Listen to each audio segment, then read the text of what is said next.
Собранието е почна расправата по дополнетиот предлог буџет за 2015 година. Предлогот пред пратениците го образложи вице-премиерот и министер за финансии Зоран Ставровски. Поред него, буџетот во наредната година и натаму ќе го поддржува стопанството и стандардот на граѓаните преку одвоени средства за капиталните инвестиции и преку зголемувањето на платите, пензиите и социјалните надоместоци. Приходите во државната каса во наредната година се проектирани на 163 милијарди 280 милиони, расходите на 181 милијарда 777 милиони денари, а буџетскиот дефицит на 3,5% од БДП.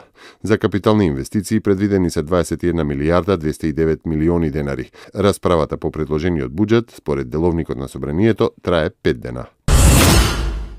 Една од најголемите компании во светот за изградба на патишта планира да отвори фабрика во Македонија. Менаџерите на австралиската Global Road Technology одлуката да инвестираат во земјава им ја соопштиле на владините министри. Нивните планови се централното седиште да го отворат во земјата и на тој начин да влезат на европскиот пазар. Плановите се првично да вработат околу 50 работници, а инвестицијата да чини околу $1.000.000 евра. Загаденоста на воздухот во Тетово, Кичево, Битола, како и во скопските општини Лисиче и Центар е многу висока. Мерењата на Министерството за животна средина покажуваат присуство на штетни честички во Тетово од 234 микрограми на кубен метар, мерната станица во Лисиче покажува 151, во Центар 113, кај ректоратот 102, во Битола 106 и во Кичево 147 микрограми на кубен метар. Дозволеното присуство на ПМ честичките е 35 микрограми.